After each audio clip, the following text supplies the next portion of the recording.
let's unbox yung ROG Strix Scope 296 wireless na kabibili ko. So, to unbox this, let's see kung paano. Well, andito yung ano niya. So, importante pag nag-unbox, hindi natin siya sisirain.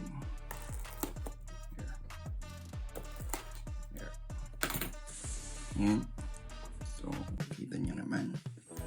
Flip tong side na to sa gitna. There.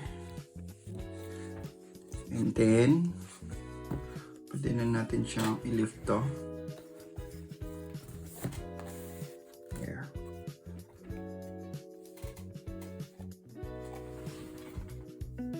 Pas nyo.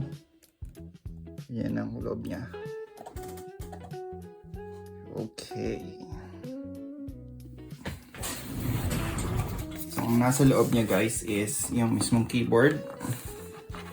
I believe ito yun. Ito yung mismong keyboard. Ang bigat niya. Ang bigat. So, hindi siya feeling mumurahin. Tabi natin yan.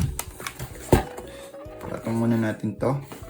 So, meron pa isang compartment doon sa loob. Let's open lang to see. Oh, okay. So meron kayong makikita ROG stickers,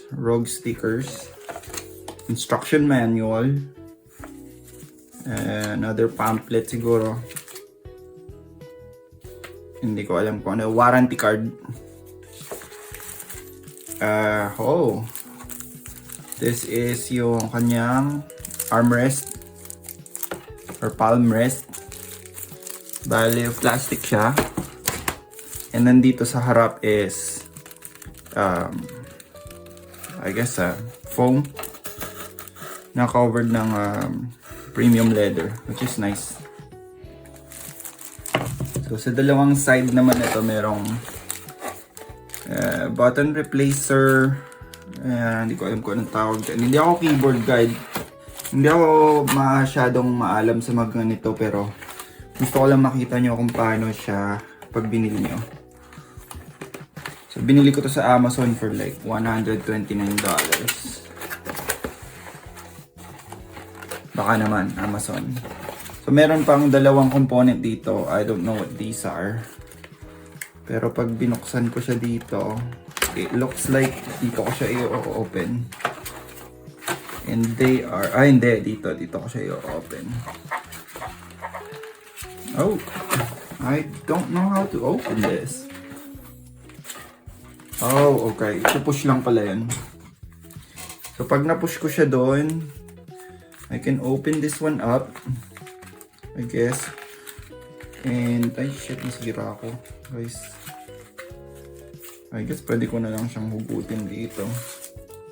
So, ito yung ano niya pala, yung tweezers. Iwan na lang natin siya dyan. And then, ito yung spacebar cap. Hindi pa natin nakikita yung spacebar. Wait lang. Ito naman isa. Tingnan natin kung ano yung laman ng isa. So, pag binuksan ko siya, sigurado ako ito na yung charging cable. Charging cable, although hindi ko siya kailangan, kunin na rin natin. So, why not, diba?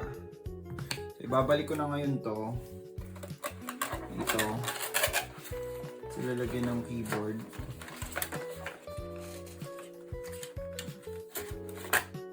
Iwanan ko yung keycap. Yung tanggal ng mga keycap. Kasi I don't think I'm gonna need this for now since kabibili pa lang naman. I'm not gonna need it. And tingnan muna natin kung ano itsura ng keyboard talaga. Ito wala siyang laman. So tignan natin to.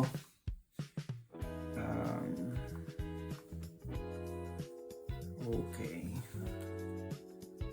Ang premium ng itsura niya guys. Siguro ikikip ko tong cover niya. Pero hindi siya alikabukin. So ito, bigat. So ayan. Meron siyang Bluetooth controller dyan or yung Wi-Fi. Tapos ito daw yung Bluetooth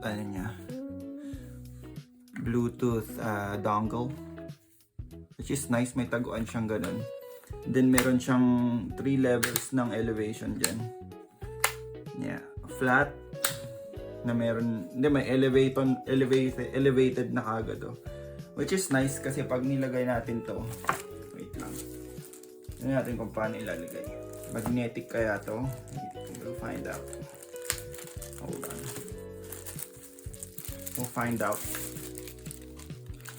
Okay. Tingin ko naman hindi siya, feeling ko walang magnet. Ay, magnet siya guys. Magnet siya. Bari may metal to. May metal. Tapos ito may magnet.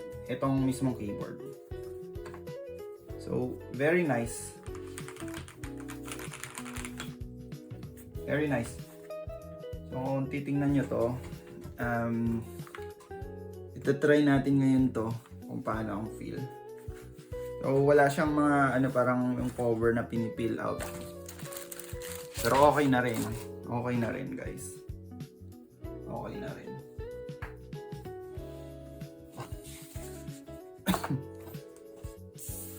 Tatabi ko tong sticker kasi I like stickers. By the way guys, the reason why I'm switching to wireless keyboard is messy ang my wire and hindi ako magaling mag-organize. And nasira kasi yung keyboard ng pamangkin ko. So itong keyboard ko na Redragon na puti, which is very large, na 1 year ko palang managamit, mamanahin niya na. So yeah, let's try this out. Natin kung pakita ko muna ito, may volume control daw to. I don't know kung volume talaga to or brightness kasi this is a button too. I don't know, siguro mute. I don't know. So tingnan natin kung gaano kadaling i-set up. So ang alas ko dito kung ganito ay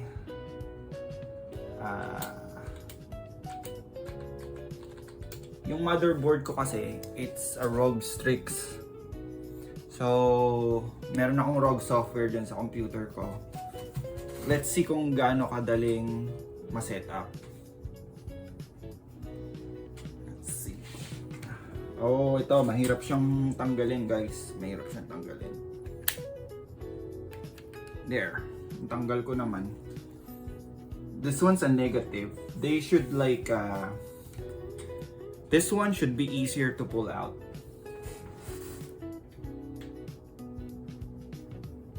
So dito ko lang siya lalagay kasi hindi ako na masyadong malayo. So let's see. Let's see. To turn on ko siya, Bluetooth. Or let's try Wi-Fi.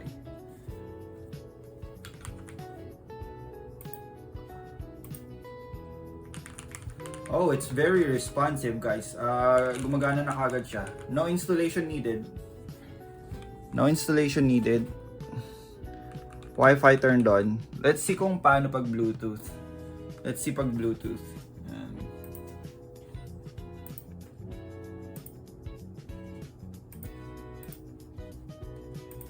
Let's see pag Bluetooth.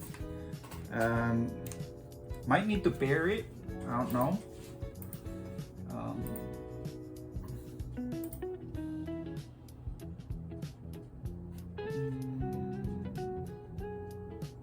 Add device.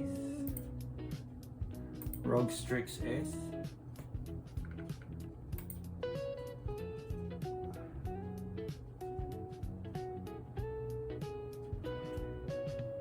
Oh, connected na. Connected na siya. Connected na. Let's see kung anong mas responsive. Like, okay, download natin yung Armory Gear. Wait lang. Armory Gear. Accept all. Well, mamaya na natin yun gawin. So, very responsive din yung Bluetooth, guys. I'm not sure lang kung anong mas mabilis malobat. Itong Bluetooth ba? o yung Wi-Fi. Pero sabi nila, this has like 150 hours of total game time bago siya malobat. So that's a lot of time. And usually, hindi ko naman ginagamit ang aking keyboard for gaming. I usually use my PlayStation controller. So it's good. Review, ang ganda. It feels heavy. It's compact. Look at the size of that comparison sa keyboard. Wait lang. Versus sa full size na keyboard ng Redragon. The size of the keyboard is that. Yan. Which hindi ko naman nagagamit tong mga buttons na to eh. I mean, nagagamit ko minsan pero not that often. So, yeah, I think perfect tong keyboard na to para sa akin kasi unang-una yung buttons niya is just as big as those. Kung mapapansin nyo. Yeah. I think okay to. Hindi ko na siya i-review for gaming pero 10 out of 10 ang daling i-set up. May mga function controls din siya dyan. Kung makikita nyo, function controls. May mga 1, 2, 3 at $sign. Kung hindi nyo siya ma-appreciate yan, sorry kasi yung gamit kong iPhone is iPhone SE lang. But if you follow me dito sa YouTube, sa channel ko, you will be able to like support me instead. Free naman yan. Well, that would be all. So, hopefully, sana nagandahan kayo sa review ko ng ROG Strix Scope 2 ng Tagalog. And yes, ang ganda ng lighting niya. Although mas maliwanag to. Or I don't know. Just have to turn that off later. Yung comparison. Well, hindi ko naman yan tinitingnan habang naglalaro ako kasi sa screen naman ako nakatingin. So, RGB, it really don't matter. So, ayan. Ang size comparison, guys. Size comparison yan. Ayan. So, makikita nyo ang size comparison. It's like isang kamay ang like, ayan. Which is something. Alright, I hope you like this video. Follow for more. PM comment kung anong gusto nyong i-review ko pa. And thank you so much for taking the time to listen to my first review ng isang product.